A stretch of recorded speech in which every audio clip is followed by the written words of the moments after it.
Hello everyone, and welcome to a new episode of Legacy of the Rimlen. Hopefully something different will happen today other than the constant fighting we've been having for, I don't know, the past like half a year. Maybe. Who knows? Unfortunately, the rest of March and early April, we may have some spotty scheduling regarding our episodes, but hopefully not. I'll keep everyone updated on Blue Sky mainly and the other platform I shall not name. But yeah, before we get into what happened last time, continue the adventure, all that, I would like to ask the lovely people who have once again deigned to join me to introduce themselves and their characters. We ought to start first and foremost, according to the dice, with Izvir. Izvir, could you please go ahead and introduce yourself and your character? Yeah. Hi, I'm Izvir, and I play Miroslav, who is at the moment running away. He managed to get out of the room and has a loaded gun, and got told to get the fuck out. Told is a strong word. The person jerked their head like... Well, yeah. Told by Muninn, and then the person also motioned for him to get out, so... True. Before we move on to the next person, I ought to mention to our viewers that unfortunately, because of our scheduling, we missed Miroslav's birthday, which was on the 26th. As usual, not Miroslav, Izvir's birthday. As usual, Izvir will receive their traditional birthday inspiration, but I did want to take the opportunity to sort of on the record wish you a happy birthday and a almost said Happy New Year, but you know what I mean. Yeah, thank you. Yeah. Happy belated birthday. Thank you. My birthday. Sorry, I missed my cue. It's all right. Thank you very much, Izvir. The next person, according to the dice, apparently ought to be Dely. Dely, could you please introduce yourself and your character? Absolutely. Hello, everyone. I'm Dely. As usual, I'm playing as Muninn, traveling scholar from Brightland, and recently turned scholar of Cassius. Oracle of Cassius, not just a scholar. Oh, sorry. Yeah, no, Oracle. My bad. And yeah, very much excited to see what's going to happen this session. Indeed. Thank you very, very much, Dely. Next, according to the dice, well, obviously, we would have Show&Tell. Show&Tell, could you please go ahead and introduce yourself and your character? Yes, hi, I'm Show&Tell, and I'll be playing as Anghel, who's a mute peasant boy, and also, he's been through a lot. He was shot in the lung, right? Mm-hmm. So, yeah, I don't know. He's not going to be only mute at the end of this, I guess. It's going to be something more. Or something less, rather, I guess.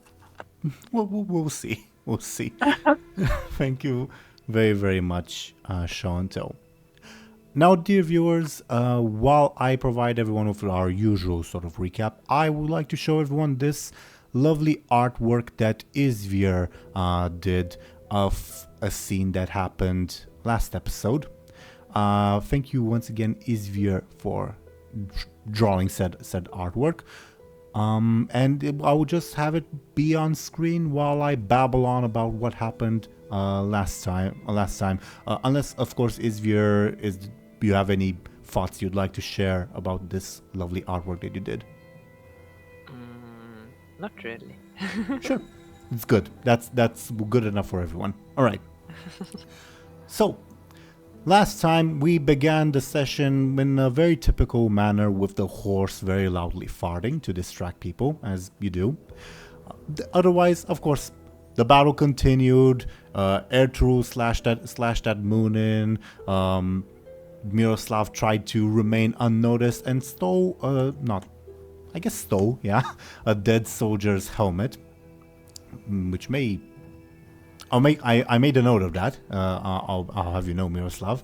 But In the midst of the battle, driven by a time limit that only Dely knew, so you can guess who that time limit was imposed by, so to say, Muninn decided to take drastic measures and use, as seen in the artwork, the spear of the Korribans to create fire and to try to burn this place down. Muninn also told everyone everyone on their side to run away. Miroslav listened. Anghel not so much, because Anghel was in a berserk rage, as you do. In the midst of this chaos, Rebab revealed himself. He was hiding, vanished previously, after returning your weapons. He popped up behind Ertuğrul and the soldiers, and tried to get Ertuğrul to withdraw, promising to protect him. To no avail. While Ertuğrul was distracted, Anghel kicked him in the back, breaking his spine, launching him into the wall, a very theatrical way of killing the fellow. Rebab responded by shooting Anghel, puncturing his lung, and yeah, that's more or less it for our boy. Well, not entirely it. The horse also got itself under Anghel in order to help provide Anghel with a getaway. Either way, while this was happening, Miroslav reloaded a pistol that he stole from one of the dead soldiers, and continued in his getaway, headed for the, let's say, southern door. Like I say south because it's at the bottom of the map. It's not really south, but we'll go with it just for simplicity's sake. And they saw someone in the hallway, very reminiscent of like a certain scene in a Star Wars movie that nobody except Dely recognized, and oddly enough felt a sense of heat from them. And as this figure approached Miroslav recognized them. They looked very, very different from how Miroslav remembered them. And as mentioned in the beginning portion, this figure like jerked their head, indicating that Miroslav should get away, though not having much interest in Miroslav otherwise. Meanwhile, in the battle, Muninn continued being, I wanted to say flashy, but that's not that. I don't want to reference the like game mechanic. Muninn continued being incendiary. I think that's a better word. With the spear, casting even more flames, scaring the soldiers, and the soldiers were obviously scared enough with the death of Ertuğrul that they began to falter and even flee. As this was happening, the figure entered the room proper. All of you, well, I guess only Muninn, because Anghel's unconscious. As far as Show&Tell wants Anghel to be unconscious, I guess. Muninn recognized the fellow, partly due to some otherworldly insight, as Nikephoros Zarhos, the person you've been chasing for like 80 sessions so far, 70, something like that, looking very, very healthy, holding the titular orb, so to say, in hand. And we ended last episode with like the flames that Muninn was casting sort of heading into the orb, all mystic-like. And Muninn getting an otherworldly sense from Akesius that Nikephoros and Muninn are on the same side. So, as I go to turn on the background music and all that, it's been a hot second. I'm curious what's going on for all your characters' noggins, as our usual sort of warm-up. This includes Anghel. Like, I'm curious. Show&Tell, feel free to pause it if like Anghel's dreaming about something, or yeah. Yeah, I was wondering what I was supposed to say.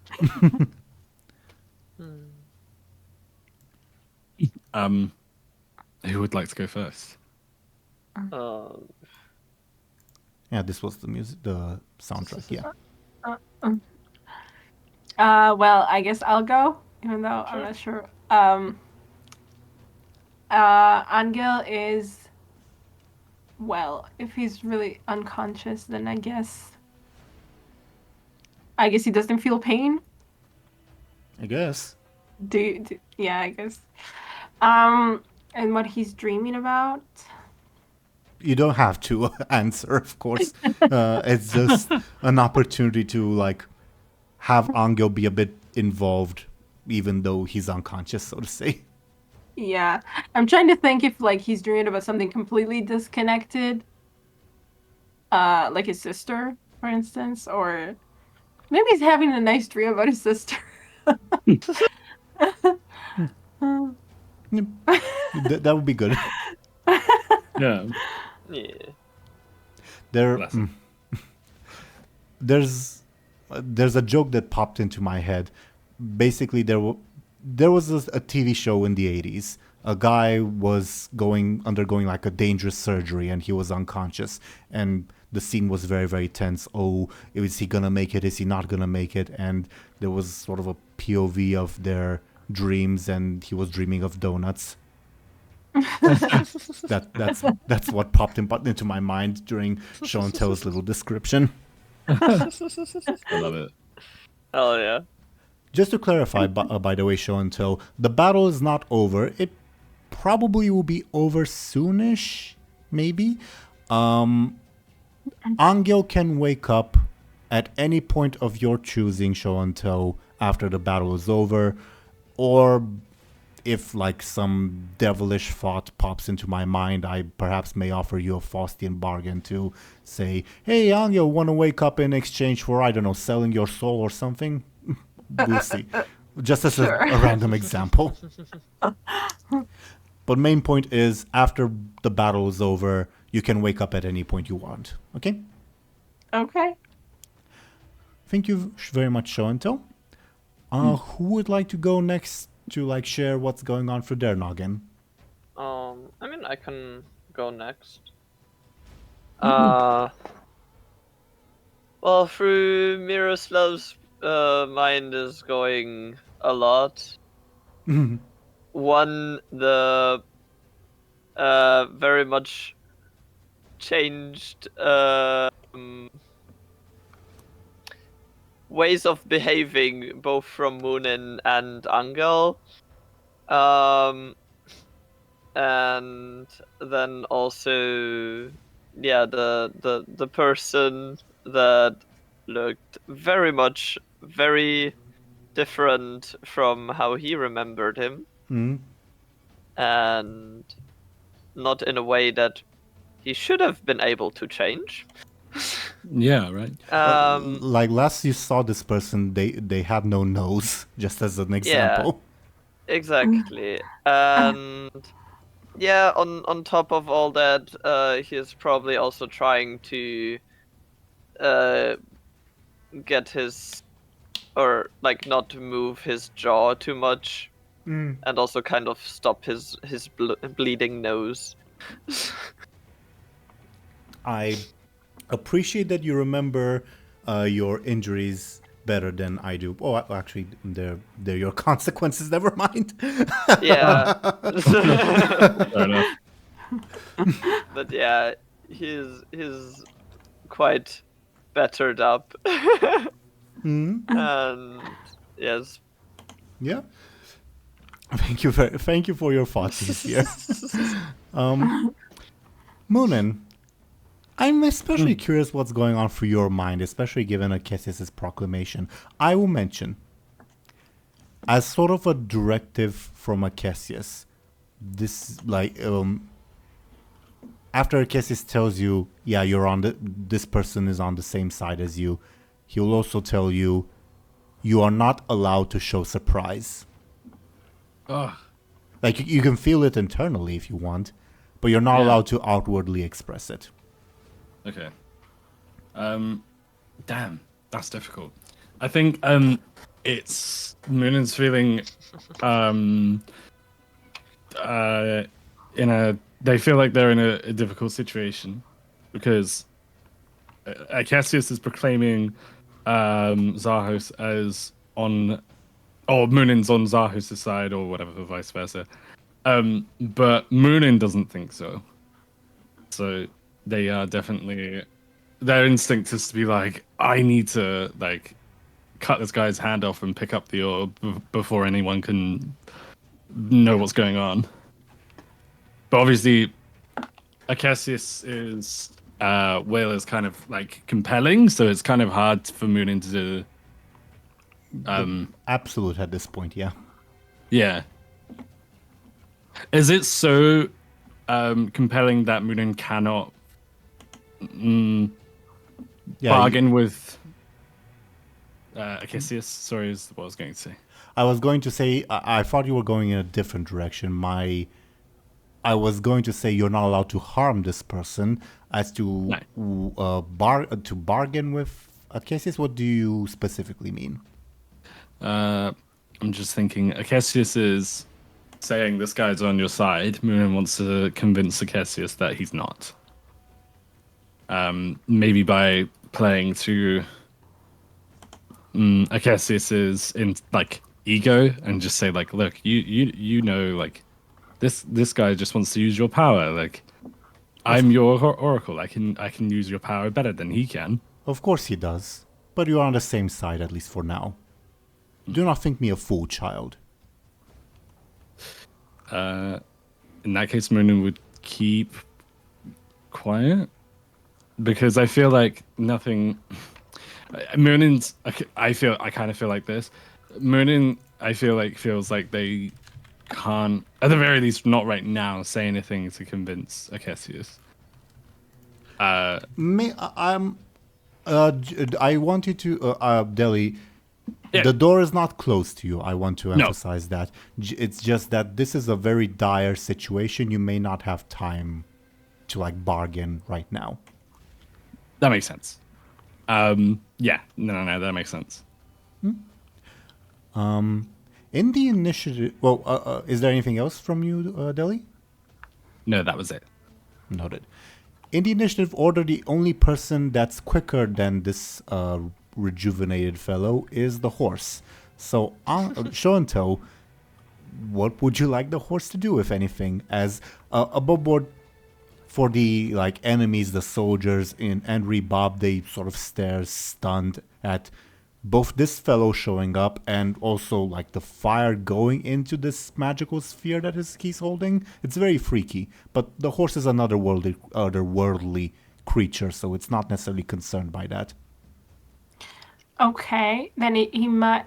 I mean, I think the horse might take the opportunity to take Anghel away from there. I would agree. So yeah, he might tiptoe away. Can a horse tiptoe? I don't know. I shrunk the fellow down just to have the map, quote unquote, be more clear. He's sort of here, closer to the door. Anyway, okay. The horse assents, agrees. I think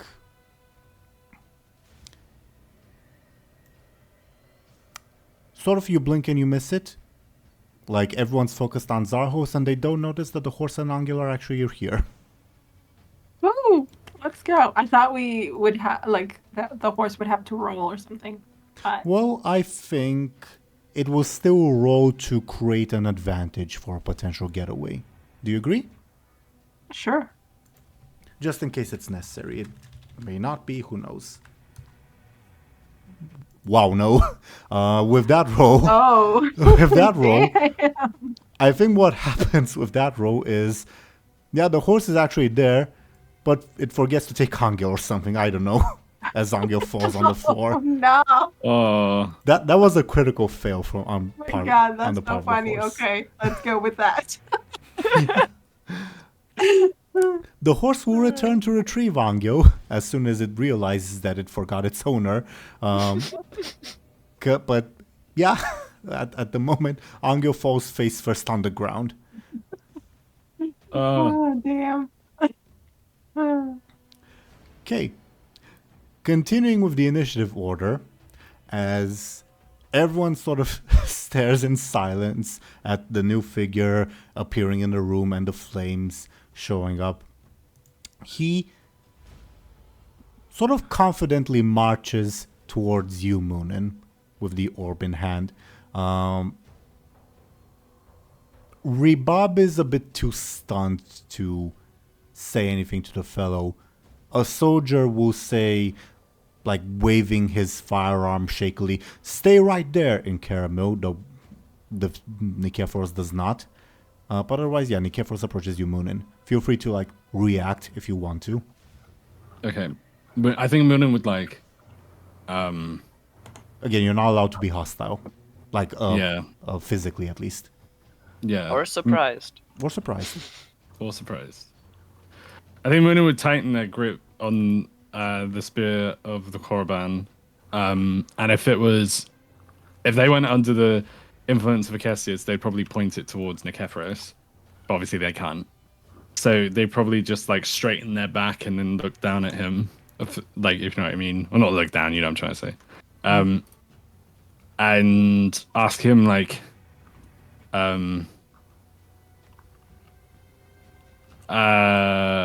Again, you're not allowed to express surprise because above board, because Akesius always wants to portray itself and his oracle as sort of in the know. Above board, you are aware of this as the oracle of Akesius. Akesius sort of planned for this guy to show up. okay. So you're not allowed to like ask him, "Oh, what do you want?" because that portrays uncertainty. Yeah. I guess Muninn would ask or tell him like, I don't know how to word it, but I want to say like, oh, you know, like that orb has done wonders for your face, but I don't want to like that could be seen as hostile. I guess Muninn would say, I can see you're making the most of the Lord's magic, like pointing towards the what's it called, the orb.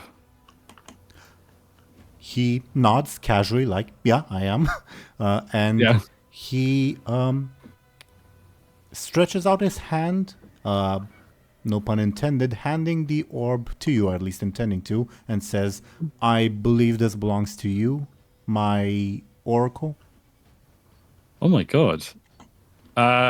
Very trying very hard to not be surprised. Muninn feigns that they were expecting this, and they go to take the. I don't know if you want me to sneaky or not, but they will go to take the orb from him. He's handing it to you, so you don't have to steal it. So No, but what else would you use your sneaky for? Is what I'm asking. for Muninn to not act surprised that he's giving it, because this is really surprising. I don't. I think you can roll me a sneaky, but I will say if you fail, you still won't express surprise. It's just that Akesius will force you not to express surprise, which might hurt you. Oh, okay. All right, I will roll sneaky. Where is it? There it is. Okay, 5, not too bad. You are able to, for lack of a better term, keep your emotions in check. Okay, this is really surprising. Muninn would take the orb, and Nikephoros sort of swears under his breath, "Fuck me, you really were expecting me, weren't you?" yes, I was. Muninn would feign, as I was expecting this. Meaning the orb, and then they would like hold it. They like would holster the spear of the Korban and like have a tight grip on the orb. Then, are we doing as Akesius instructed?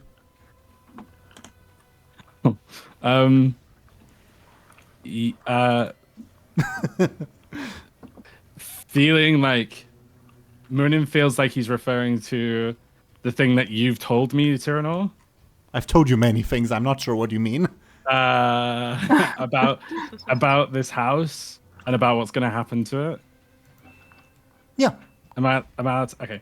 So Muninn would nod and they would say, "Yeah, I've already made a start. Like you're late. You know." Of like, course. And then he slightly bows deferentially.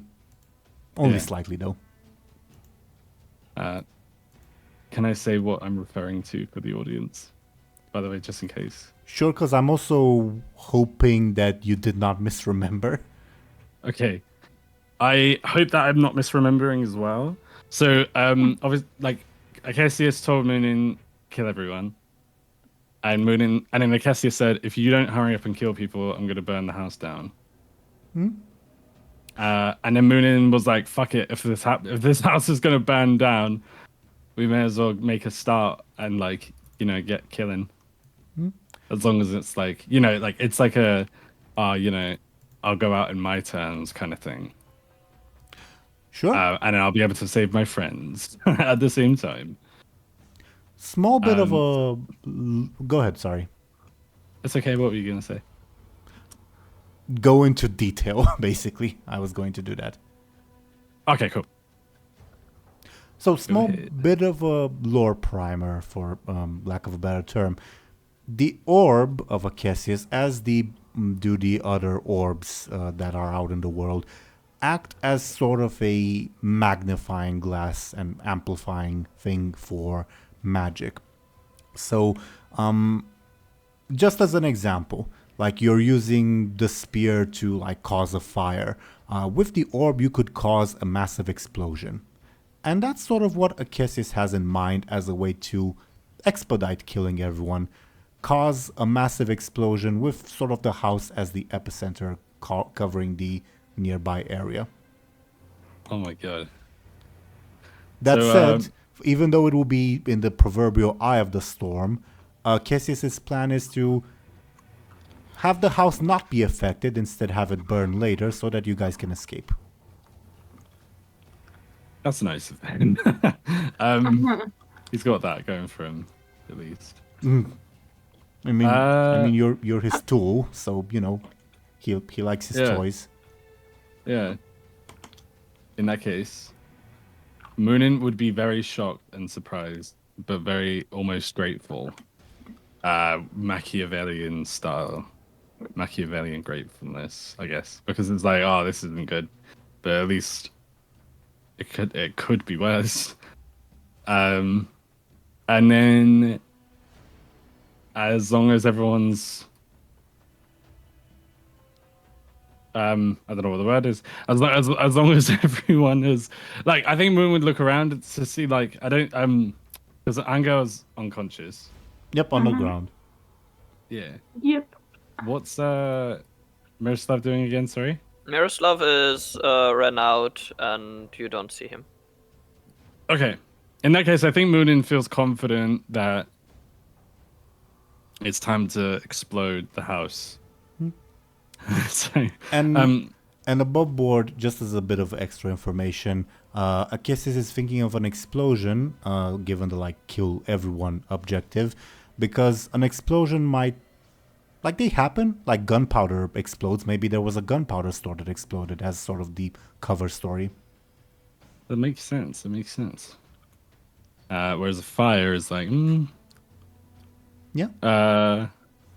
Cool. Well, I guess Muninn would be very cautious, but would, I guess, order Zahos to kind of test where their relationship is. So they would like point to Anghel and order Zahos, like, take him with us. Like, we need him alive. Do we? Yes. Stares at you a little. Like, sort of trying to gauge your expression, for lack of a better term. Yeah. Muninn's expression would be, like yes, like, of course, like, because, I mean, Muninn would think that, but also trying to convince him, like, yes, it's part of Acacius's plan, that kind of thing. Like, Muninn would have a very steely face. Give me a flashy, please. Oh, okay. A 2. Not too bad. Says, as Lord Acacius wills. Sort of implying that you're not his boss, Acacius is his boss. Yeah. I will make note of that. But Muninn wouldn't react outwardly. But at least he's listening to me, so that's good. This might mean that it will take me a bit of a longer time to get the honey ready. Again, you're not allowed you're not allowed to express uncertainty. Muninn would say that would why would that I can't express uncertainty. Muninn would say it was worth a setback. We need him alive. Meaning Anghel, obviously. I'm touched. Yeah. Looks unsure, but follows through.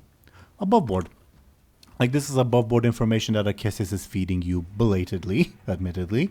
Honey, as you may or may not remember, is used to call for the aid of the god Ingenui, who is the god of messengers, thieves, and just like sneaking around. And Akessis informs you that the aid of Ingenui is necessary to make a getaway without being spotted. Oh shit. So he needs honey from... Well, he has honey on him. He has honey on him. He needs a bit of time to make the incantation. Oh, good. That's fair enough.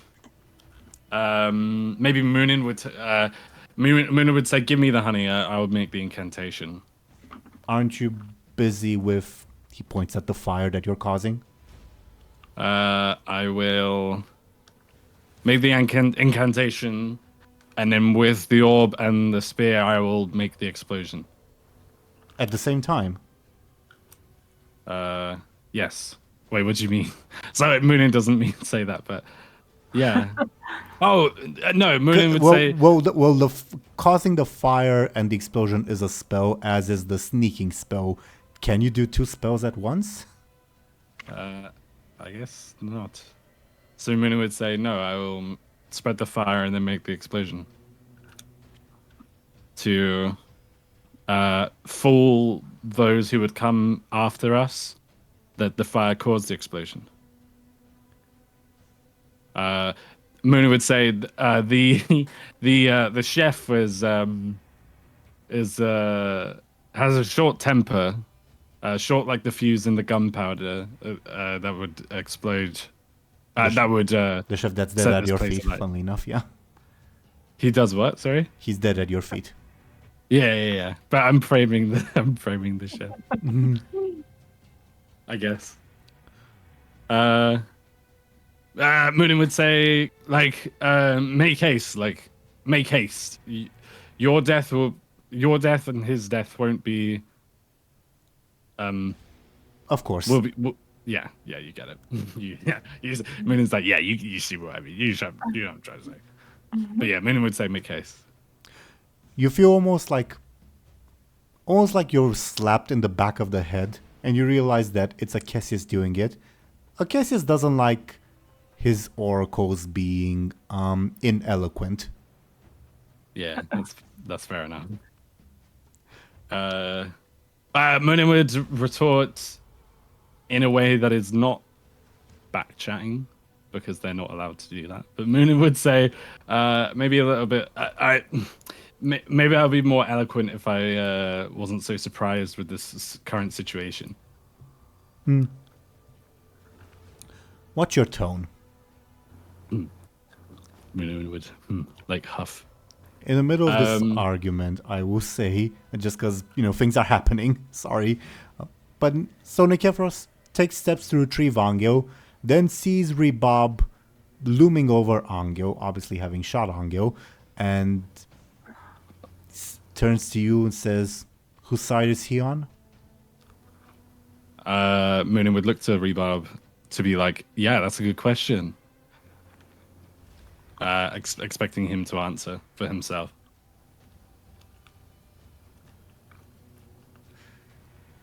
Rebob's... Poor him. Like I'll be frank.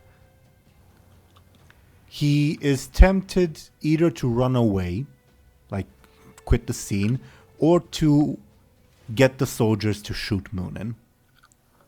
Ooh.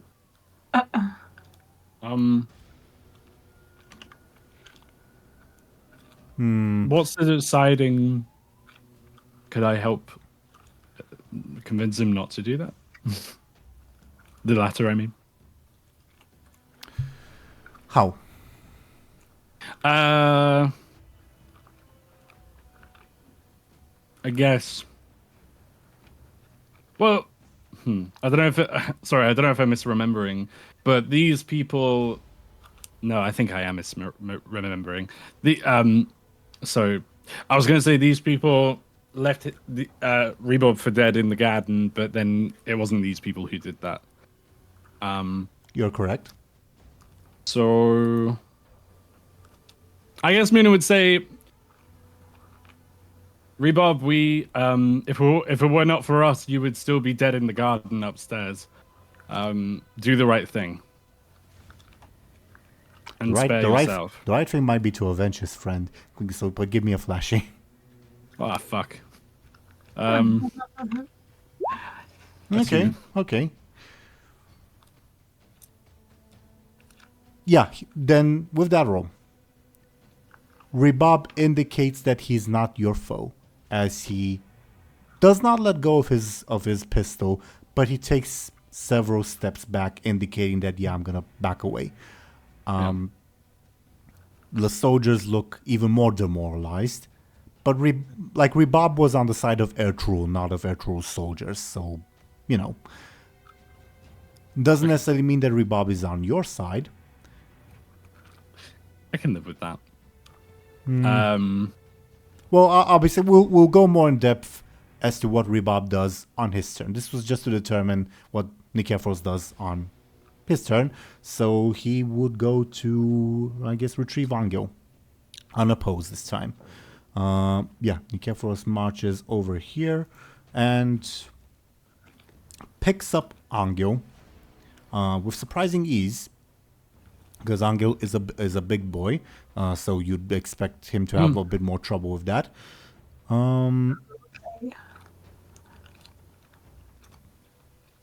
Is there anything he does on his turn, in terms of game mechanics? I mean, yeah, I guess he'll spend the turn sort of like getting ready in case to like potentially dodge bullets or anything like that, and he does. He gets two charges on his advantage. I'll call it ready for anything. Miroslav, it's your turn. Yeah. Sorry about the prolonged scene over there. No worries. No worries. I think the last thing I did was run towards the exit. Mm-hmm. So I would go outside. Or actually, let me. I'm thinking if I can compel you in something. Ooh. Yeah. This is not. I don't think we've established Miroslav's character to be this way, but I think it might be interesting to explore this. I would like to compel your former slave, well-versed in leatherwork aspect, specifically the former slave part. Okay. You are in a rich person's house, unsupervised. This might be a good time to, pilfer a little bit. Just for the road, For the trouble of all this mess.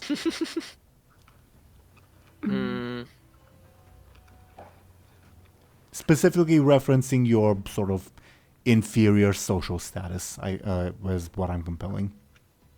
Yeah. I just didn't understand the word. Like go looting. You're gonna go looting, basically, instead of running away. Now that you're unsupervised. And above board, the servants have all left the building because, freaky shit was happening. Yeah. So, yeah, you are unsupervised.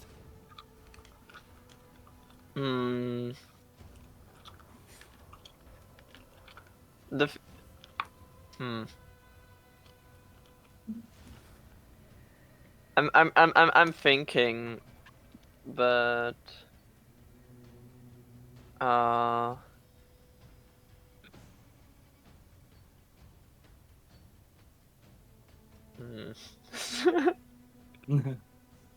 uh,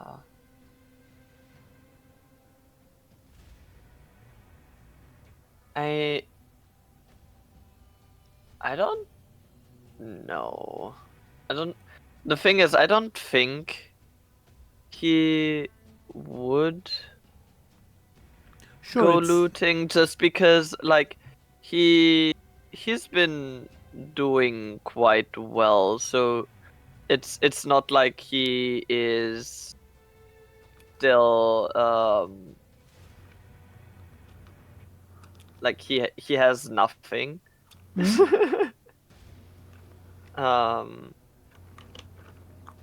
But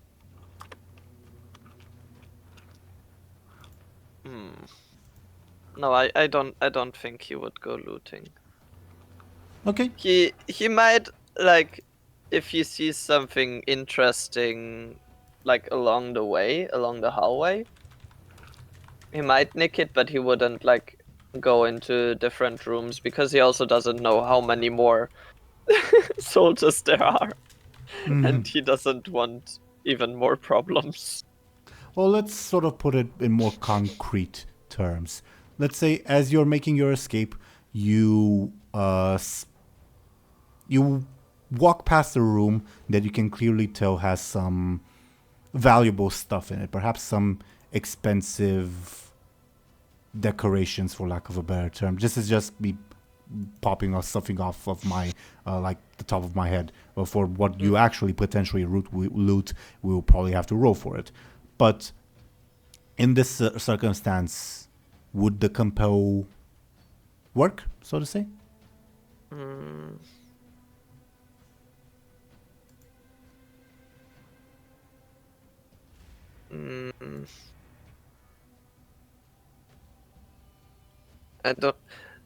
I don't think so. Sure. No, it's just like he's trying to keep like a low profile, and suddenly having something that only rich people would have would be Suspicious. True. suspicious. Yeah. Yeah, that makes Okay. sense. Then you... So- no worries. You refuse to compel. I'll take away one of your fate points as per the rules. You still have your Yeah. turn, of course. Yeah.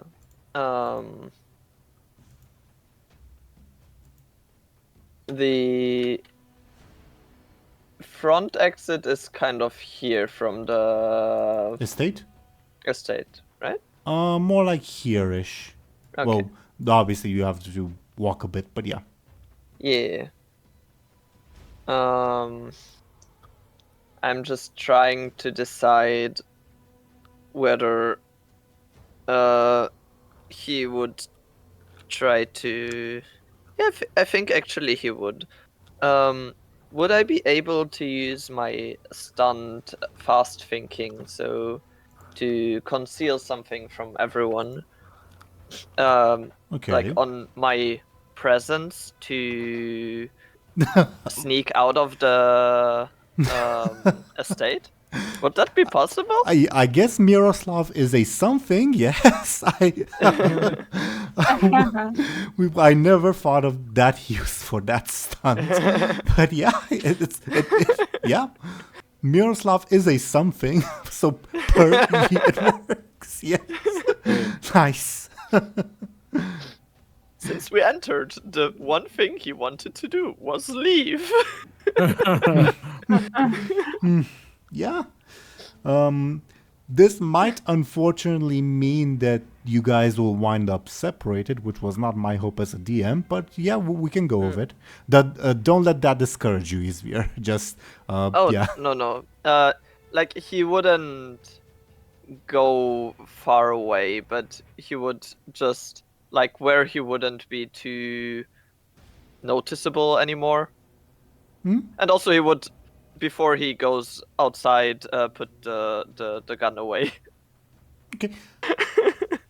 Per your stunt, you are concealed. Either like nobody pays attention to you, or you are entirely sneaky, case by case. But that's more or less the same result. Yeah. You, I'm guessing, leave the building, correct?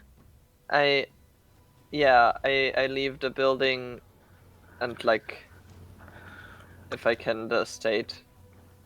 I think you still have a bit of like a ways to physically go before you leave the estate, but you can certainly leave the building. Okay. Yeah, but like I would use the stunt once I leave the house, just since in the house there's not really anyone stopping me anyway. Yeah. Just to briefly describe what you see when you get outside, you see this odd mismatch of servants and non-caramel guards, like looking at like huddling in a group, looking at each other, like, oh, something's happening inside. Should we intervene? Oh, but Pohomach is there. I don't want to get on his bad side and all that. Pohomach is the chef that is dead. Yeah.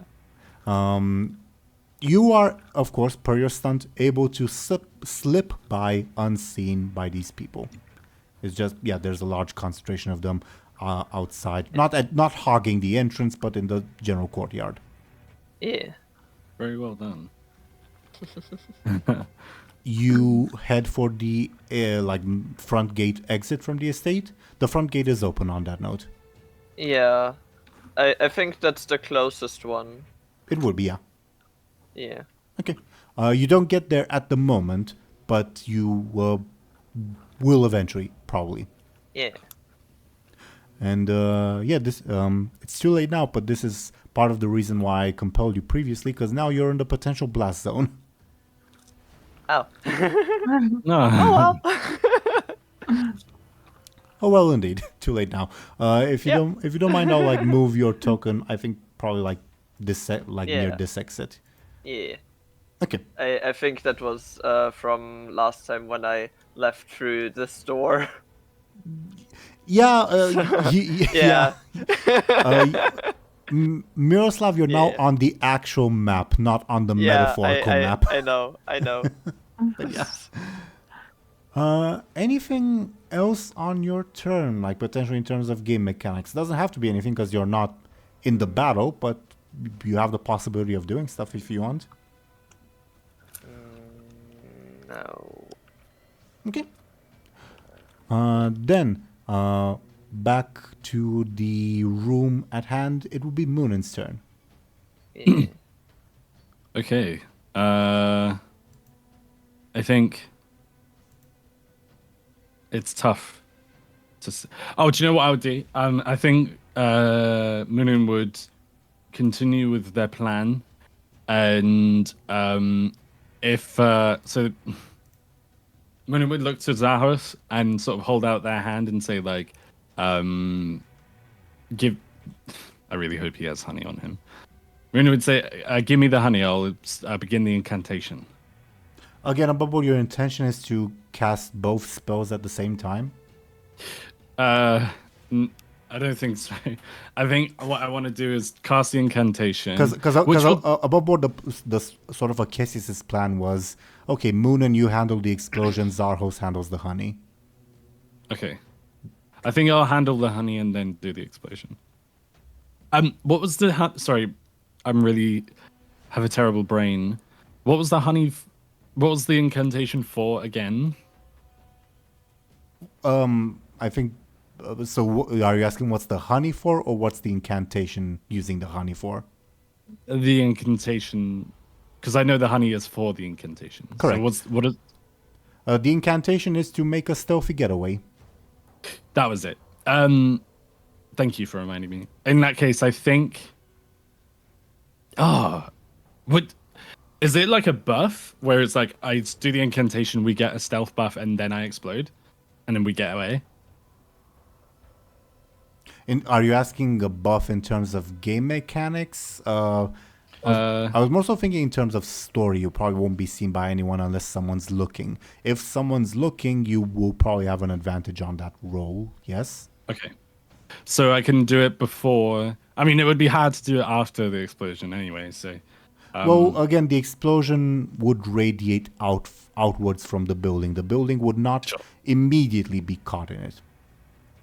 That's fine. I will. In that case, Muninn would hold out their hand towards Zahos, expecting the honey, and say, like, "I'll begin the incantation. Get prepared to leave with Anghel." Looks unsure, but hands you the honey. Unless Acacius will grumble in your mind. It's improper for my oracle to beg for the aid of a different god, but fine. would above board. Is this a silly question? Would Zahos be able to incant while he's carrying Ango? Sorry, my brain's all over the place. Do you think he'd be able to, or is that like not possible if he's holding or carrying I Ango? guess everything is possible. It'll be a hurdle, but it's not impossible. Okay. Because I don't want to like. I don't know. Maybe I don't want to be annoying, but maybe like the only reason I offered to do it is because I thought that Zahos wouldn't be able to because he's too busy carrying Anghel. Should I? Can I go back on what I said and say like, if Zahos is able to, like, can you do it, and then I'll do the explosion?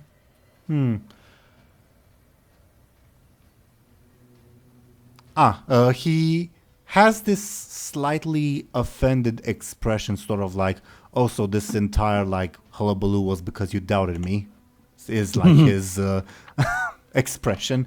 But he does retract the honey and prepares his side of the incantation. Okay. I'm really sorry I overcomplicated things. I just presumed that it would be difficult. So, okay. In that case, I'm going to prepare my spell. I'm going to do it once I know that Zahos is definitely ready to leave so that I can do it and then he'll... Like, do you know what I mean? Yeah. Okay. So, on your turn, what do you do? I guess mechanically... could I use... I'm not sure, like... Could I prepare to... Like, roll for advantage to prepare to explode? Or should I just explode? I guess You can... I mean, above board, you can just explode, as funny as that sounds. Yeah. Or you can spend even more time, or I don't know, maybe ensuring that the explosion really is big enough. Okay. Zahos can't incant until it's his turn, right? More or less, yeah. Okay. So I will... Again, I will reiterate that the explosion will not immediately affect the building, so he will have like at least a little bit of time to make the proper incantations. What if I explode now? Yeah, hypothetically. Okay. I'm gonna go crazy and I'm gonna explode now. You are? Okay. Yeah. Oh, actually, no, I take it back. Sorry. Judging by your reaction, can I roll to prepare I to need explode? to work on my poker face. Never mind. Go ahead. Okay. Can I roll to prepare to explode? Yeah. What do you do exactly to prepare the explosion? I'm assuming amplifying it and more maybe like localizing it so that, I don't know, it doesn't burn the whole town down or something. Yeah, I guess.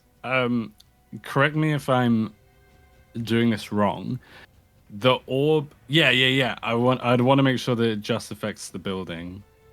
Well, the estate, not just the building, but yeah. Yeah.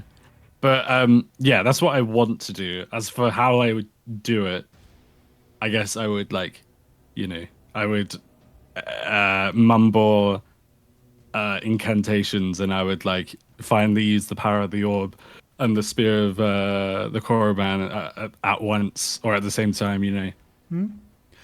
You have carried the orb before, though obviously you were never aware of its magical potential. Now you truly get this sense that you hold sort of a great power in your hands. Not necessarily that the orb in and of itself is powerful, but rather that again it acts as a magnifying glass, as a big amplifier of whatever power you may summon. You genuinely feel powerful enough to burn the entire town down if you so wish. Acacius doesn't necessarily want that, but you can do it. Okay. I won't do that. I guess like it makes sense then to, because I've never used the orb before. I'm like, I'm fine tuning. Like even when you tune a guitar, I'm tuning like the explosion radius. Yep, sounds. Would you like to create a careful advantage? Yes. Let's see it. Awesome. The 3.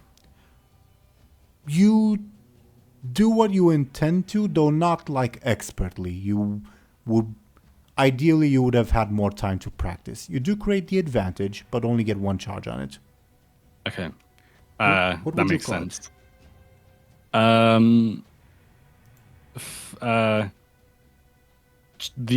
Finally the orb. Maybe great power. Finally, great power, finally. I don't know. I was hoping you would go for the Star Wars joke, but sure.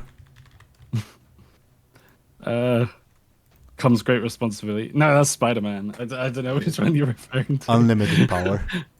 Yeah. Yeah. Yeah. Can I take it back? Can I call it unlimited? Sure, it doesn't make a difference. Sure. That's awesome. I love that. Okay. Okay. Though it does involve fire, not lightning. Anyway, from the outside, like for everyone looking in, which I guess is none of the player characters, but I'll describe it anyway. It does appear that the flames that were coalescing from the spear now almost begin to encircle the orb, almost as if the orb is a ball of fire. Muninn, you're completely unaffected by it, like physically, I mean. But the orb begins to glow even more, almost as if you're holding a bomb that's about to explode in your face. Obviously, It's not going to do that, but that's how it looks to everyone else. Okay. I am so excited. Muninn's very nervous, but Deli is so excited that we have the orb finally. And I'm so, I'm still overwhelmed that Zarhus is on our side at the moment. But yeah, this is really cool. Keyword at the moment. Okay. Yeah. Anything else on your turn? No, that's everything. Thank you for bearing with me, everyone. Next would be Rebob. I think seeing this, he'll try to run away. Now, Muninn, you know that if Rebob runs outside, he'll probably get caught up in the explosion. Do you try to stop him? Yes. As to how, Muninn would shout, "Don't be foolish. You'll be safe inside the storm, Rebob. Venture outside and you'll be in the zone in the blast radius." I'm assuming you say that in Rima so that the soldiers don't understand you. Yes. Can I get a flashy from you? Because that's a weird and bold claim. Okay. 3. Well, wow, okay, you're on a roll. He stops in his tracks. If this were Anghel speaking, who just killed his friend, he might ignore you. But since it's you speaking, and even though you have your issues, to put it lightly, at least you didn't kill his friend. So he, for the moment, stays put and does not take hostile action. That said, he did move a bit away, but yeah. Okay. More like here-ish. Okay. Soldiers, on their turn,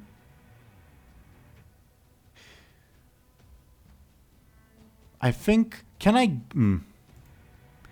get a flashy just to see how intimidating you are, Muninn? This is where my flashy luck has come to an end. Good. That's two, good. Yeah. The majority of them begin fleeing outside. But I think, like... Yeah, I'm assuming you don't stop them? The soldiers, no. Okay. I'll put those that manage to flee outside as they rush past Rebob. But 3 of them remain and shoot you, intending to, at the very least, disarm the bomb in your hand as they see it. Yeah. Well, and they should well. But how do you defend yourself? Could I... It's a good question. Could I could go about this a few ways. Could I use my stunt? I think this is the safest way to do it. Divine intervention. So once per session, Akesius will protect me from damage, essentially. No. Let me check the wording on your stunt. Okay. We'll use his divine influence. Okay. Yeah, I think what happens is as they take their guns out, aim to shoot, sort of what happened before in like the last session when when you defended yourself with the spear. Yeah. The guns are just too hot and they drop them. Oh wow, that's awesome. They're still in the room, so presumably spared from the explosion. But so you still have those to deal with. But you're safe. Okay. Hell yeah, that was simple. And effective, should I say? Yeah, that was their turn. Anghel, on your turn. Are you with us, Show&Tell? Yes. Here's the sort of Faustian bargain that I'm offering you, and you don't have to take it. I think as you're unconscious and obviously your thoughts aren't focused, you mentioned that you're perhaps dreaming of your sister, maybe remembering a simpler and far more pleasant time. Maybe we're eating donuts. Yeah, maybe you were sneaking out into the nearby woods, and she was trying to teach you ineffectually, I'll add, how to read. And as she points at some letters in an old book that she somehow has, we probably learn not to ask how she got it. She looks you in the eye and says, "Don't you have some people to save?" And my sort of Faustian bargain is, you may sort of return to consciousness at the moment with all your stress and consequences and all that intact, and you'll be focused on saving intact, meaning that it's all gone? in place. Yeah, you're still like one hit away from very bad Archie. I see. Okay. So, to reiterate, as Willa says that to you, and you realize, yeah, I have people to save, as you gain sort of this otherworldly insight that something very, very bad is about to happen. And you would, per this sort of Faustian bargain, spring back into consciousness with the goal of saving everyone from Muninn's explosion, with the potential ouchies that can happen. You can refuse.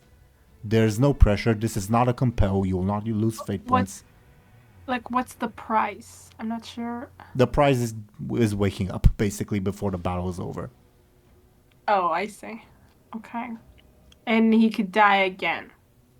Yeah, and that would be far worse. You don't have to do this. And by saving everyone, you mean just like our group? I mean everyone. Even the caramel soldiers? Yes. No, maybe not those, but debatably. So maybe not those, just because the previous compel applies. But I mean, everyone, as in especially the servants outside, that you sort of get this otherworldly hint that they're in very grave danger. All that. Okay. You do not have to. You do not have to do this again. Okay, let's go for it. Okay. I'm curious. Feel free to describe, if you want, both Angel's sort of reaction in the dream and what happens in quote-unquote real life. In the dream, he's confused at first when Willa suddenly, suddenly, whatever, says what she said she says, and suddenly turns serious and stuff. I And think then, sort of as an otherworldly hint at what might come as you like look up at Willa, like from the book, and you see behind her your native village on fire, sort of oh as wow, a sort of as a hint as to what's about to happen in quote unquote real life. okay. So he sees that, and it takes him a moment to realize what he's seeing, but I guess he kind of stands up,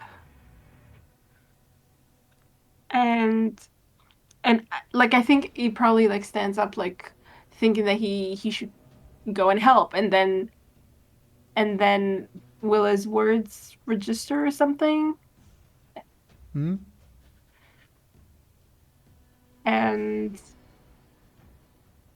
I guess, I mean, I don't know exactly, like it kind of understands that it's about people outside or something. I don't know exactly. I think so, just because the image of the village suddenly burning is a bit jarring. And you realize, yeah, this is not the real world. Yeah. You realize this is in a dream, basically. Okay. So he drops the book dramatically, and Willa gives you a similarly dramatic nod, like, yeah, that's what you should do. oh god, this is so cheesy. It is. Okay. And I guess he wakes up. Now, the previous compels still stand, as in you don't like the caramel people, and you're still temporarily blinded. So as you wake up, you realize you feel like you're in the arms of someone, an unfamiliar person, but you don't know who it is because you have blood in your eyes. Jesus. Okay. Well, I wonder what Angel's even supposed to do. He can't even see. Okay. Oh, he's awake, says the person carrying you. You don't quite recognize the voice because above board Zarho sounded different before. Yeah, also, how long ago was it that we Like a week? met him? I don't know if you would remember the voice of a person. Oh, maybe. It was noticeably raspy, but now it is not. Okay, So fair enough. the thing In any that, case, he yeah. doesn't recognize it. So I don't think he pays too much attention, like thinks too much about who is holding him. But he might struggle, to try to get up. He allows you to like get up, like, yep, does not object, and says, "Easy, you're injured. How are you even awake?" Good question. Yeah, exactly. Never mind. I have to perform the spell. Don't go outside. But you realize, yeah, you have to go outside to save the people. All right. So the problem is that Anghel doesn't see anything. I guess he tries to wipe the blood away, but maybe it doesn't help if it's the compel. May I get a clever from you? Because I may offer you a hint. Okay. You have companions that can see. The horse and always thirsty. Right. Does Anghel command them by... Oh. Does he... You're not sure, like, how you necessarily command them. Like, because you usually, like, use your sign language, but that's a bit impractical. Exactly, yeah. But you did, like, above board, they will listen to your orders in character. Yeah, it does feel like often whatever you want, they kind of do almost on their own. You have this confidence that they will listen to you. To his thoughts, like he just needs to think it? Intentions. Okay. Okay. What are the intentions? To save everyone. Okay, then I guess he intends them to help the servants outside the house. Like move them away or something. Out of danger. Where's Always Thirsty, by the way? Did he got away, right? But He was in the process of getting away. That's why the horse teleported there on the map. Okay. Yeah. But Okay, so Anghel, you can't what? see this, but whoever can see, Always Thirsty and the horse stop in their tracks, but Anghel can't see this. sure. So he wills them to come back and help. I think for dramatic effect, just for dramatic effect, as I like it, you feel something underneath you as Zarhos drops you down, and he explains, "Where did this come from?" As the horse appears underneath you, ready to carry you wherever you wish. Okay, I thought Brilliant. they would just, save the people on their own. Okay. So I'm I with you, guess, my prince. Also says Always Thirsty, who's nearby. Rebob exclaims, "Where did you come from?"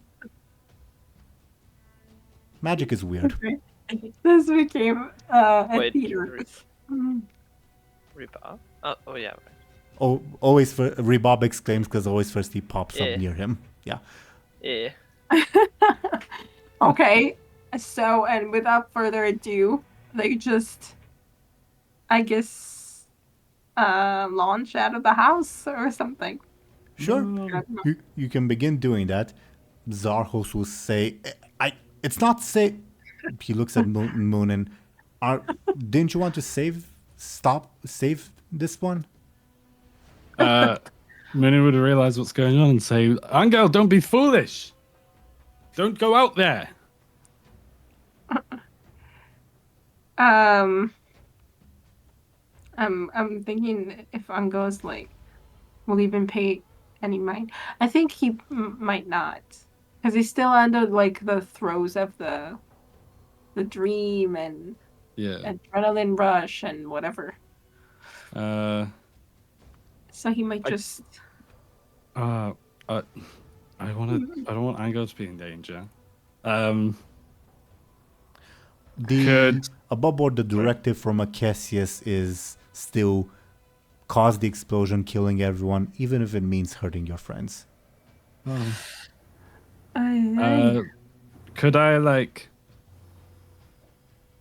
I shout at Anghel again and say, "If you go out there, you will die"?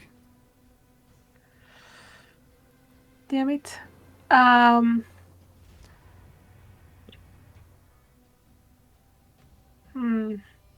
Maybe Anghel, turns back for a bit. Not turns back, just turns his head in Wynn's direction. You can't see anything. Yeah, he doesn't. It's just the sentiment. Anyway, but then he continues anyway.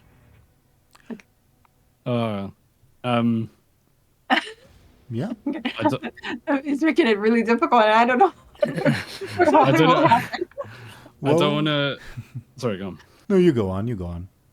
I was gonna say I don't want to Obviously, I don't want Anghel to die, but I don't want to take your what's the word? Agency away by stopping you from leaving. I mean. If you think I should try harder, then feel Yeah, I mean, you should do, because I don't know. I don't know what will convince Anghel not to go out right now. Yeah. That's that. There's that thing. I would have to ask, and I don't know if he would listen to me. Zarhos to restrain you or something. Yeah, I think so. I I mean, don't think he would listen though. What were you gonna say? Sorry. no, just that. Like otherwise, I don't know if I'm good. Like,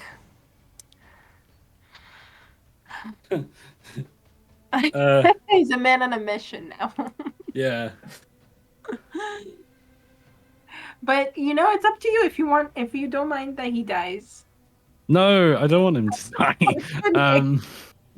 How much can I do, even though it's not my turn?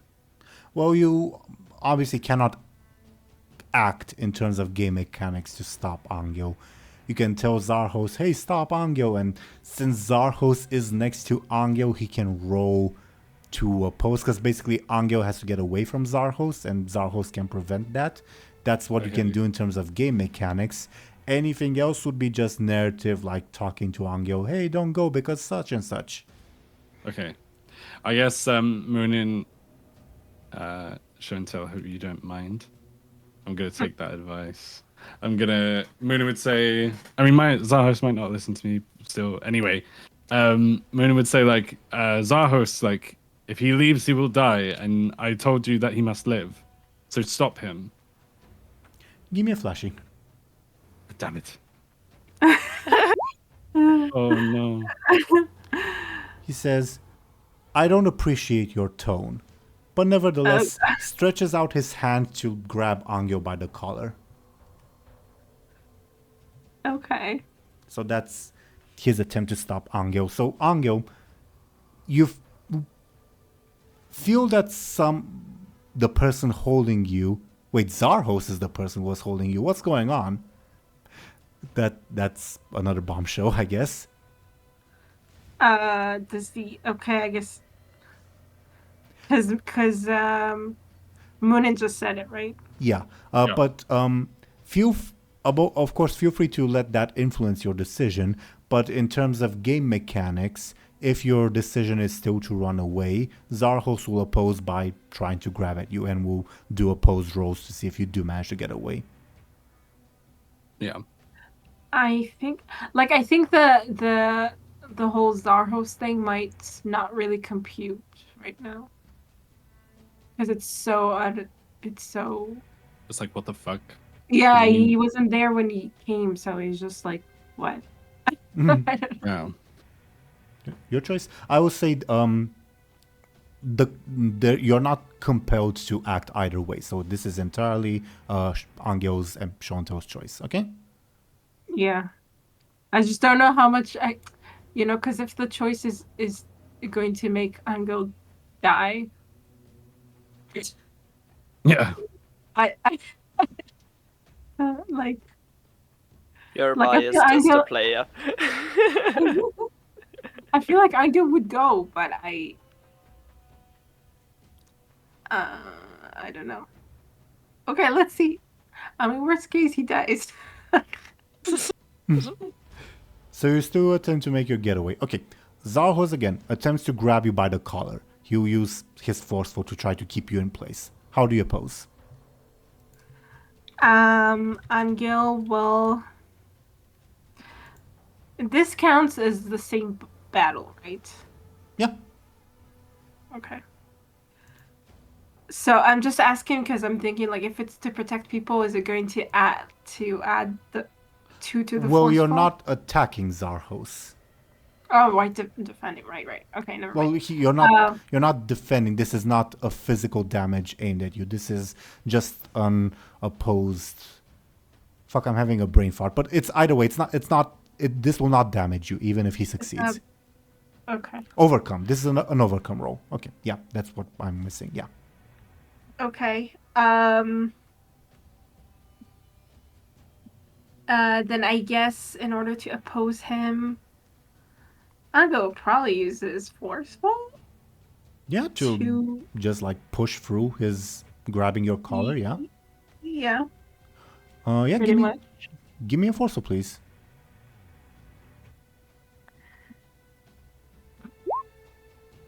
Tie on an overcome roll. These are always fun. Show&Tell, it's your choice. You either fail or succeed at a negative cost.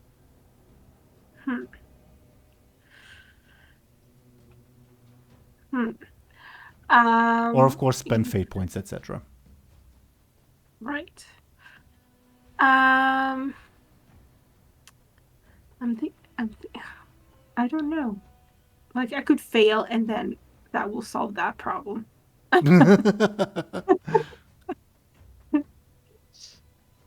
Hmm. Okay, then let's just fail, I guess.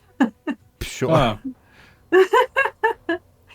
Sort of comically, you rush nevertheless. The horse senses your intent, carries you forward, but Zarhos grabs you by the collar.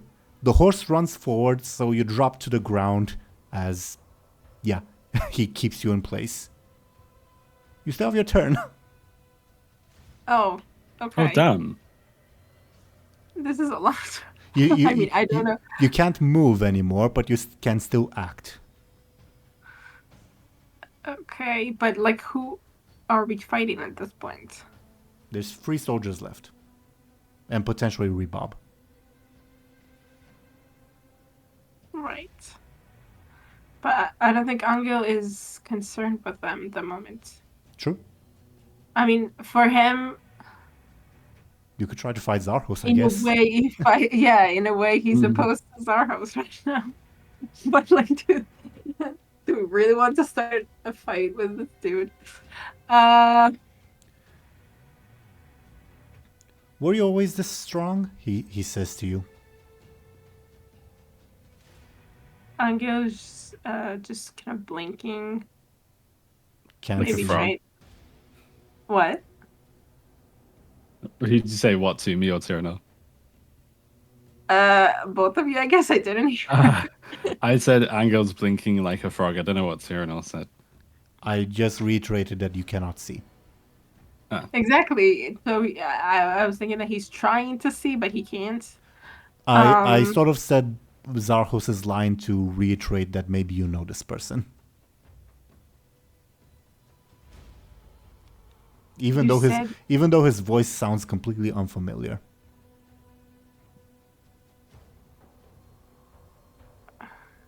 I don't. Sorry, I didn't get what you were trying to say. So basically, Zarhos said, "Oh, you're like stronger than I remember you being," something like that. Oh, okay. The DM said that as a potential cue to reiterate that maybe you know this person. Doesn't mean you have to follow through on it. It's just yeah. It's just that Anghel can't really communicate with this dude anyway. Yeah. I feel. Shit. So it doesn't really help him, like, and he can't see him, so he only has his voice to go on and what he says, and the voice is not familiar, and what he says is confusing, I guess, but he can't do much with it.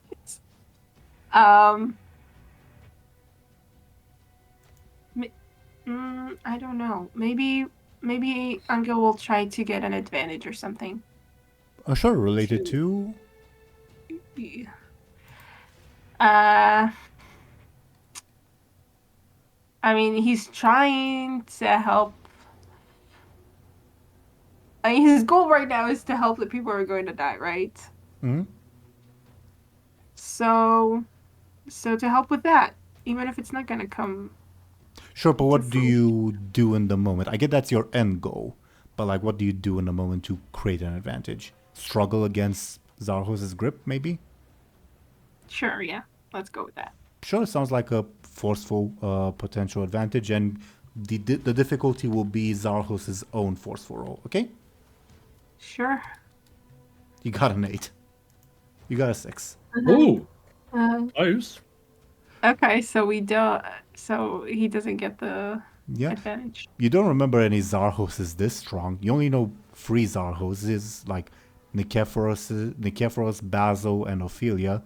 Maybe Basil was this strong, but you're not sure. Yeah. The son is Basil, right? Yeah. Yeah, it's confusing for sure. I guess he can muse about it, as he can't really do anything else. Fair enough. Anything else on your turn? What a waste of a turn. And it took so long to get nowhere. It was a very it was thoughtful. It's what? Thoughtful. Like Angel's like, what's going on? I mean, he's so out of it. Yeah, it's like Once again, anything else on your turn? No, I think it took enough time. Would you like always thirsty to act? With obviously the caveat that if he does, he's also at risk. Huh. What happens if always thirsty dies? We get to pick a new one. Already happened. I mean,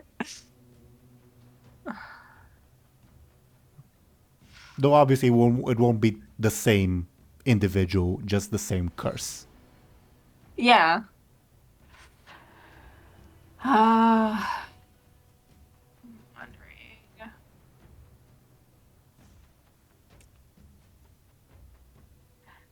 I'm wondering if Anghel is enough out of it to really send Always Thirsty into danger. Well, this is an above board decision, though I guess also in character, since you're kind of aware that there's danger outside. But this is mainly an above board question. Yeah, okay. Should I? Fine, then we won't. We won't. Always Thirsty. Okay, sure. He stops in his tracks, looking confused. Top of the round, it's the horse's turn, as he once again dropped Anghel. Not doing a very good job as a steed, I guess. More of a fart machine than a steed today. What would you like it to do on its turn? Go to help the people. I don't know. Would it? Yeah. If Anghel wills it, right? If Anghel wills it, yeah. Then I guess Anghel wants him to. Oh shit! He's gonna die though. What happens if the horse dies? That's a good question. Yeah. There's Huh. another do we get another horse? It's a good question that I cannot answer. Damn. And I feel bad if he dies. someone. Oh my god. Another player. Someone's gonna have to become the horse. If the horse dies, someone's gonna have to become the horse. I mean, Izvir is the only one left. Okay. Yes. Yes. From carriage driver to horse. Yeah. The pipeline. I would feel bad going that route at the very least, because Miroslav is a former slave. It would feel too much like slavery. Oh no. That's Fair enough. sad. Yeah. Yes, that's a okay. bit touchy.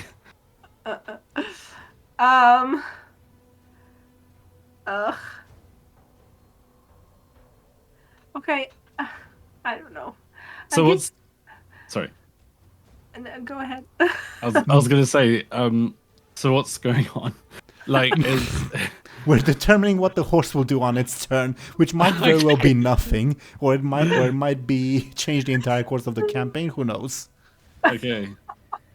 How about it I feel shits like on the there's a lot floor? of balance, okay? I feel responsible for a lot of things. Okay.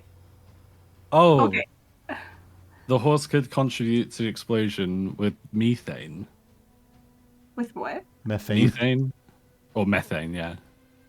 That just puts you at risk, because it makes the inside more flammable. Yeah, you're probably right.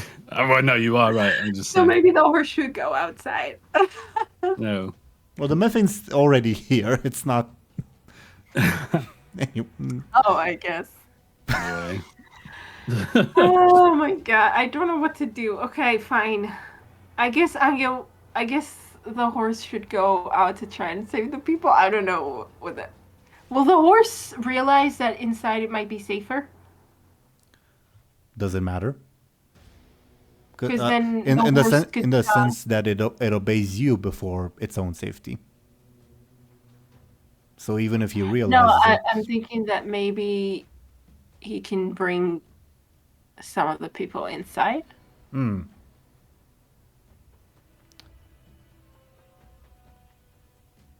Well, I cannot go into too much detail because it's information Anghel doesn't know. Muninn would know the answer to that question, but Anghel doesn't. I'm sorry. Yeah. And I can't metagame the information. I don't think. I mean, no. Especially That's since you have okay. opposing goals. Yes. Yeah, that's true as well. So I'm 'Cause I just wanna- thinking. Sorry. My main goal is to blow up, Right. and your main goal is to not do that. Yeah. But I'm thinking it will be cool if we manage to save even one person against the kisses. Yeah. Or not cool. It'll just make a kisses even more angry. And, yeah. You get stuff. Well, I will reiterate that the reason Akesis wants to kill everyone is that he wants no witnesses, basically.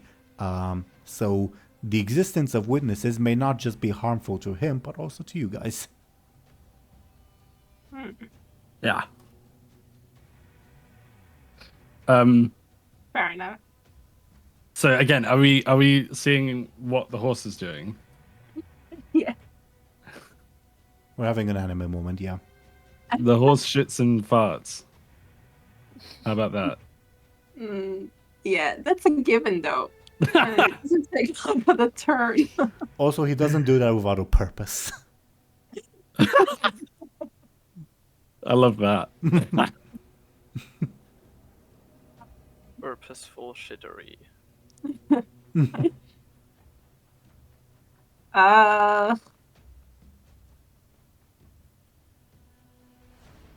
So like from what's happening though, Hmm. can we make the assumption that inside is safer or is going to be safer or something? The information Yeah, that Anghel has is outside will be in imminent danger unless he acts. And Muninn said, "Oh, don't go outside; Don't it's go. dangerous," implying that the inside is safe. Though, of course, this is just the information that Anghel has, not Exactly. yeah more. For instance, Anghel does not know that Muninn also intends to burn the inside as well. That's true. But okay, so based on this information, then the horse can try to bring a few people inside then.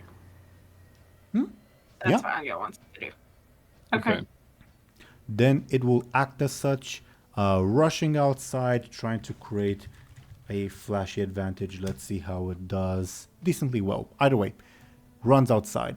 Miroslav, from your point of view, you see Angel's sickly horse rush outside, almost comically breaking out of a door.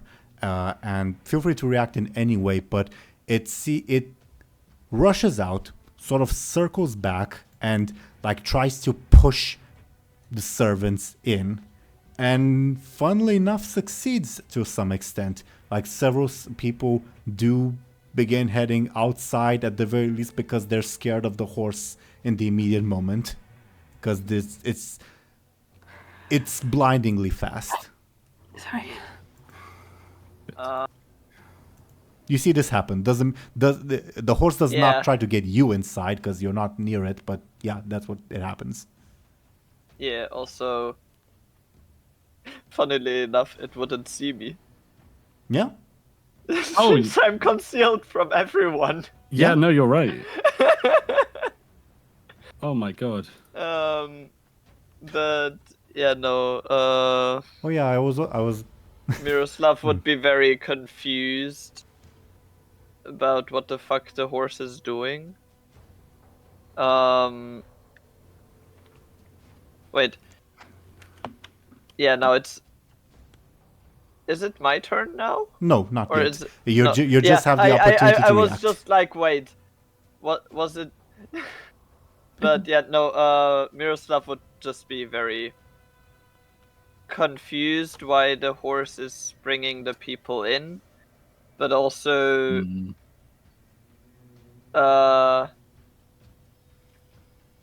he's not trusting any of the party members at the moment as well, because, well, Yeah, the yeah. You don't. the need- horse had yeah. always first to do what Anghel tells them, and Anghel was last seen killing a person. So Oh damn. Miroslav will kind of look what is happening, but not go inside. He would try to keep on his way to leave the estate. Sure. And that presumably will happen on your turn. This was more so Yes. an opportunity to Yeah. react. Yeah, I was just confused for a second because the turns are so close Yeah. to each other, but I couldn't remember Nicephorus doing anything. So I was like, Yeah. wait. Fair. And speaking of, he still holding Anghel turns to you and to Muninn and says, "It would be difficult to cast the spell while I'm doing this," indicating how he's trying to restrain Anghel. That's a good. Sorry, I am here. It's just a good point.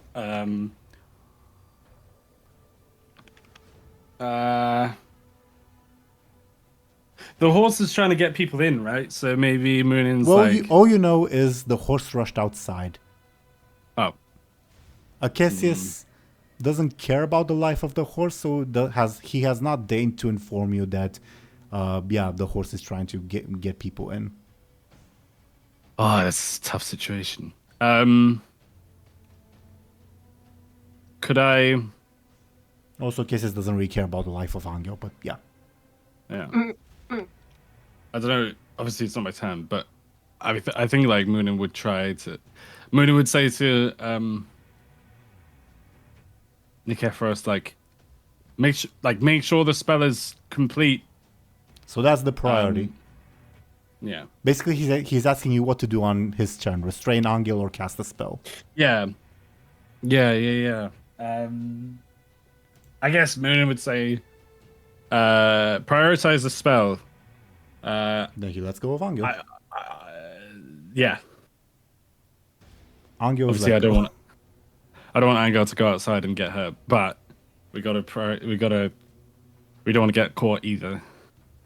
So Nicephorus will spend his turn casting a spell of Ingenuity, succeeding, and Anghel obviously can't see, so I'll describe it for Muninn, even though Muninn's eyes are also closed. Just for the soldiers, from the soldiers' perspective, who are still in the room, they having dropped their pistols, they were reaching for their swords, getting ready to rush in. But now they look around confused, like, where did everyone go? Even though you're obviously right in front of them, but they can't tell that. That's really cool. Rebob is still aware of you guys, as in Nicephorus' spell of concealment also included Rebob. Hell yeah. Good job, Nicephorus. Sure. Miroslav's turn. Yeah, Miroslav will, as I said, make his way towards the exit of the estate. May I get a quick from you? Yes, you may. It is a 4. Okay. You are able to make your way outside, like you rush past the open gates. As to whether you'll be caught up in the explosion or not, that sort of depends on how big Muninn will make it. Yeah. You're kind of out of the combat, Miroslav. You don't have to do anything, so I would just ask, do you do anything else other than rush away? No. Feel free to, if you make it out safe. Well, basically, I was kind of asking you, where do you intend to go, but that can be a conversation for another time. Okay. Muninn. Yeah. Muninn. Okay. Here's the money shot. Muninn's gonna. Muninn will quickly look around, spin their head around to see if Anghel's still in the building. Yeah. Because I don't think they were looking. The horse is not in the building. Sure, but Anghel is. Yeah. Okay, good. In that case, Muninn would use all of the time they, or sort of, you know what I'm trying to say. Muninn would use the orb for the first time, which is awesome, and the spear to try and like combine them into an explosion that would level the estate and hopefully keep them in the eye of the storm so that they don't get hurt. Give me a careful to see how well you manage that. It will not be a difficult roll because this with the orb and a case's aid, it will not be difficult. But yeah, let's Okay. judge your success. Okay, 3. You're not pinpoint accurate. Like at the very least, some of the outer walls of the building you're in get caught up in the explosion. But that arguably just shows that, yeah, maybe there was a gunpowder thing inside that blew up. Who knows? But yeah, it promptly burns everything in the nearby area. First things first, I'm going to see how well the horse takes this. 14. Okay. All right, I should roll. So, let's see. I hope I I don't think have- this would be the bust. Okay. 11, I hope I don't hurt the horse. Horse takes 11 points of damage. Oh. Poor Okay. thing. 3. Let me do some math. Sorry. Okay. Is there No, actually, any- yeah. The horse is still conscious. It just takes its level 4 and 6 consequence. Okay, I can live with that. Okay, yeah. Do you have any As long as you- preferences on the consequences you inflict on the horse, or shall I go for it?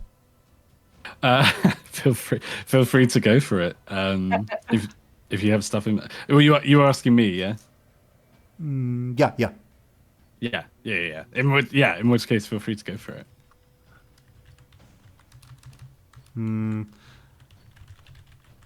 Battle scars will be level 4. Level 6 will be probably hurt its lungs, I imagine. Like master, like horse, I guess. Giving it hard of breathing, I guess. Oh, But Sorry. it's conscious. That's And something. it's saved. I'm gonna roll a dice to see how many servants it saved. 6 servants that are now inside the burning house.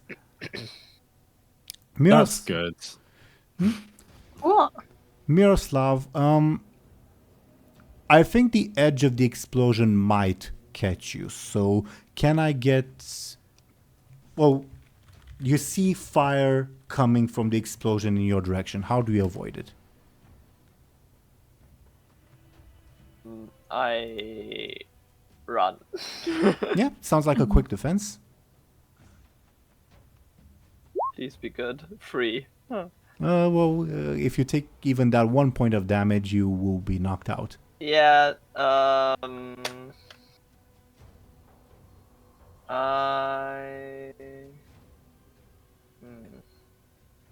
I'm thinking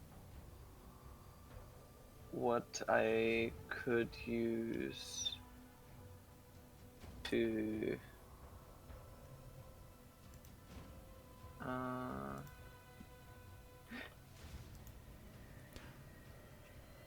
You have your loaded gun advantage and your unthreatening presence. I'm not sure how that will help you. yeah, that's the thing. And 2 fate I'm points. I'm more thinking if I even if it's with my fate points invoke the house fire, which would make sense. Yeah? Do you want to? Yeah. Sure. Spend 1 to mitigate the damage. You are able to get away just with the flames at the back of your back, for lack of a better term. But you'd nevertheless managed to escape uninjured. But holy shit, what did you just miss? And Yeah. I think we're not gonna. I don't think we have like the time to go through the rest of the initiative order, like Rebob, the soldiers, Anghel, etc. So we'll sort of leave it on, I guess, everyone's immediate reaction, and just briefly for the NPCs, the reaction is just shock as the earth shakes, and obviously they feel the massive heat and explosion outside, the NPCs inside, I mean, and realize what has happened. The servants that the horse managed to get in are unharmed, but the horse is very much harmed as it caught the tail and beginning of the explosion. As for other NPCs, again, those inside are just shocked. Nikephoros nods like, okay, this is part of the plan. Now this part of the plan follows. Like, yeah, he's very methodical at the moment. What about Anghel and Muninn? Muninn, I imagine you're sort of overwhelmed by the immediate power of the spell that you cast, but feel free to also react otherwise. And of course, I'm very curious what Anghel might have to think. If you don't mind me going first, Show&Tell. Go ahead. Teeironor is right. I think Muninn's like had an overwhelming like surge of like whatever the word is, endorphins, whatever, because of the massive like cosmic power that they just released like at once. I think they have such a tight grip on the orb at the moment that they nobody can pry it from their hands right now. I think they're a bit sort of panicked at the same time because they're like, oh shit, like I hope that did what I wanted it to do. And also, you get the inkling that this was a powerful spell, and the price that you have to pay for it will also be similarly costly. Oh my god, I'm in so much debt. Damn, I guess in that case, yeah, like again, roller coaster of emotions, because Muninn's like, this is such an incredible artifact, and then all of a sudden they feel, oh fuck, but I've got to pay for the power. So I guess ultimately they look around to make sure Anghel's still all right. And over to you, Show&Tell. Yeah. Okay. I think I still can't see anything. Well, you definitely felt the earth shake, the massive heat outside. Yeah, but I'm just saying that I guess it's like multiplied in some way. And it's just so it was definitely earth-shattering for him. But literally, possibly.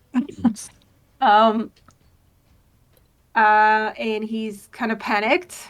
I think that would be, expected. And, I mean, he, like, what do you do? I don't know. Maybe he's reaching out for someone because he doesn't know what's going on, and I don't know. He doesn't know if anyone survived this, and he doesn't know what just happened. Overwhelming, to say the least. Yeah, for sure. One final tidbit I'll mention before we go into our post-episode discussion. I did have a tangible in-game reward in mind for Anghel if he had gone full heal on saving the people, namely giving him another +1 on the Prince Charming scale. That said, nice. That said, you did not fully commit to it because you allowed Nikephoros to restrain you, but there's still room for it to happen because obviously Muninn... Allowed? Because he failed? Okay. You chose to fail. Okay. That said, there's still room for it to happen. Okay. But it will require saving the 6 servants that the horse managed to get to safety. Almost certainly. Well, not almost. Definitely certainly against Muninn and Zarhos's wishes. Mm-hmm. Okay, I see. But that's a question for another time. Sure. Thoughts on today's episode, everyone? Yeah, I made it out. you did. Party poppers, yahoo! I can't believe it. That was so cool. Sorry to the horse. I didn't mean to hurt you. Yeah. I hope we Well- can still be. I hope we can still be friends. Also, I think Miroslav gives you another point on the untrustworthy thing, because you told him to get out and then blew up the outside. Nikeforos told you. Nikeforos told you. Oh, actually, no. Muninn did too. as well. Yeah, Muninn told me. Nikephoros just motioned. true. My bad. I'm sorry. I got it wrong. My bad. It's okay. At least you didn't get in trouble.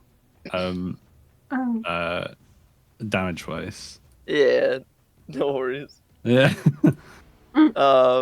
It's just gonna be interesting with how Miroslav will work with both Muninn and Anghel after this. Yeah. Will be interesting. I'm excited Sure. to see it. I'll be honest, my expectation for the session was initially, okay, the explosion will happen, everyone will make a getaway, and then we'll spend like 90% of the session talking about what just happened. Well, But yeah, well, that's my hope for next session at least. at least you don't have to plan a lot. I don't know. Maybe. The scene is not over, much to my chagrin, I guess. But yeah, good.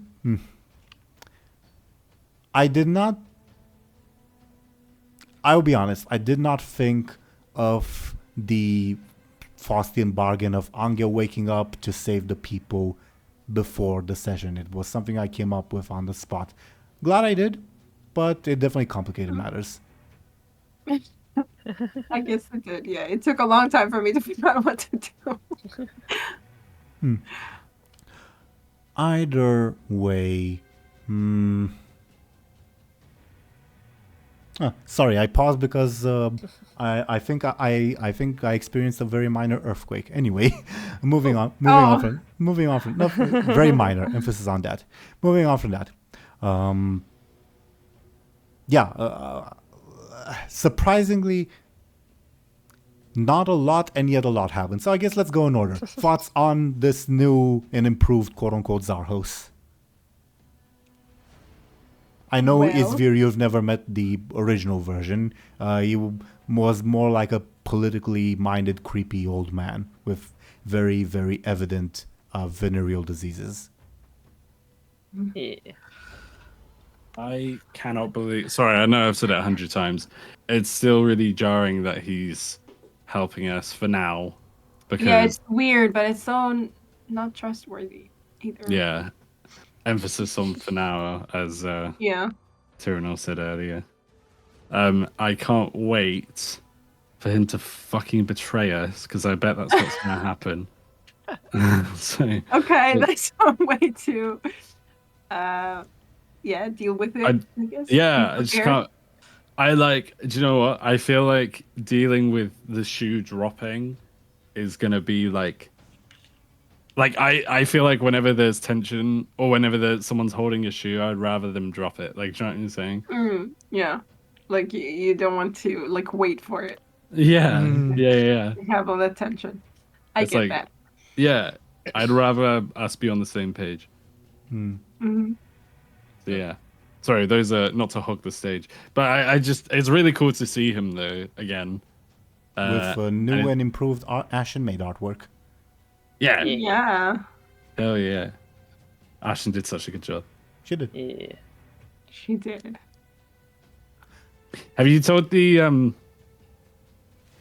Am I allowed to say this? Have we spoken about Handsome Squidward yet? Yeah, we showed it off on Ashen's departure episode. Oh, yeah. That's why I'm not like talking about Nikephorus's artwork more, because we already showed it off when Ashen left us. Yeah, that makes sense. I remember now. But also Show&Tell and Izvir. What are your thoughts on this new and improved Zarhos, as I've termed him?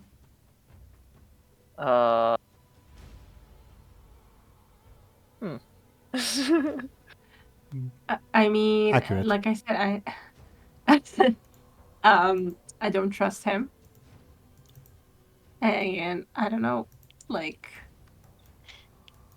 yeah, it's very. I mean, it's cool that he's back, I guess. And now we have to deal with him, and I mean, so far he hasn't done anything too dramatic. I feel like, the fact that he, Other than To us. yeah, yeah. the fact that he's like with us, I guess, Yeah. is in some Yeah. ways dramatic or Yeah. traumatic. It's insane. I'm excited just to see what he will do and what will happen, especially also when we go back to Ophelia. You Will he say come with when. us? You say when you go back to Ophelia. My thinking is more if you go back to Ophelia. Yeah, I don't know what's gonna happen now. Well, I'm outside. Great comeback. Yeah. Fair play. And I still have an errand to run, so. Yeah, you do. Wow. But Well- yeah, I mean, for Miroslav, he doesn't even know whether Zarhus is on our side or not. Like the last he saw, he was going inside It's with the orb. it's kind of sad that you missed the Zarhos using honey in his incantation, because it might have raised questions about Ophelia asking you to buy honey. Yep. Yeah. I did think about it, but Miroslav Yeah. didn't see. So Yeah. Yeah. yeah. I don't know. I feel like there's lots of small things I could ask all your opinions about, and we could. Ooh, Good. the metal thing inside the cannibal lady's pocket. Yes. Yeah. Did anyone pick it up? No. The It's only still one. available. Yeah, it's still available, and Anghel is still in the room. But he's blind and crazed, so I don't know. Someone do gonna- something. He is, however, also the only one that knows about it. Yeah, it's a problem. Oh shit. I mean, Because I was gonna say I was gonna pick it up, but obviously, sorry. How rude of me. I was gonna say I was gonna pick it up, but I didn't know about it.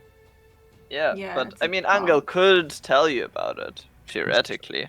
Yeah. Like, oh, I felt something there, and I think that might be interesting. But I can't see it because I'm reasons. bad. Yeah. But yeah. That's a bridge we gotta come across. What the fuck am I talking about? That's a bridge we got across next time. Yeah. Yeah. Well said. Was it? But yeah, thank you. I'm excited for next session, as always. Yeah. But yeah. Yeah. For sure. Again, I think there's lots of other small things I could pick your brains apart for, and I think we could spend quite a bit of time discussing it. But just in the interest of time, I guess I'll just wrap up, for lack of a better term, by asking everyone if there's anything else you'd like to share or posit about, or anything like that about what happened in this session. very cool. I said it at the time, but very cool that we're invisible, and it was that easy. Like it was just like a very quick one, and like it was a very quick like, oh, thanks for the honey. Now no one can see you. I'm wondering like how long that spell would last for as well. Like, is it until we turn it off like a switch? Well, that will be revealed maybe next time, maybe the time after, who knows.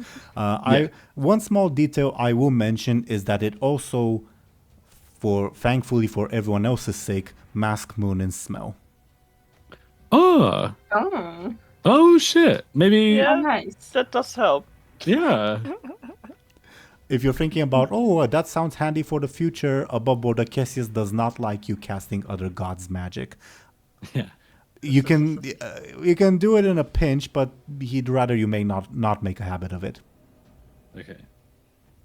Fair enough. I'll just keep being stinky. Yeah. Didn't you say before that Cassius could make me unstinky if he wanted? As well? No.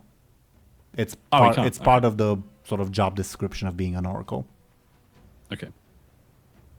For I'm reasons glad you're that not. Rebarb is alive and does not need to be killed. Yeah. Oh yeah, he might still try to kill Anghel. Yeah. Good point. That is true. Well, maybe if there wasn't a giant explosion outside, I guess. Yeah. Awesome. What else? I feel like I can't. I feel like I can't think of anything else that happened. That was. Yeah. But I'm gonna kick myself if there was something. But then I'll never know. You can bring it up next time. That'll be perfectly Yeah. acceptable. Yeah. Anything else from anyone? No. No. Other than thank you, like as always, Teeironor, Sure. Yeah. and everyone in general. Likewise. Well, dear viewers, as usual, let's have these people talk about themselves and what they're doing.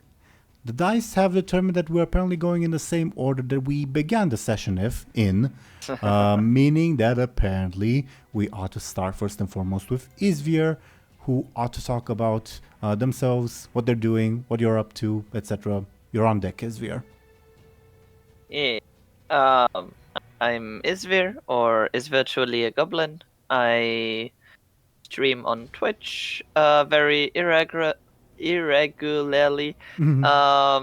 and mostly art, but sometimes I play games, and yeah. Also, I have commissions that you can find on my Ko-Fi, and I post art and stuff on Blue Sky. Indeed. Lovely. I also, funnily enough, often struggle with the word. Yeah, I'm struggling a lot, it seems, with the word irregularly. I admit I also often struggle with it. But yeah. It's a weird word. Yeah. Thank you very, very much, Izvir. Then, as specified, the dice indicate that Dely ought to go next.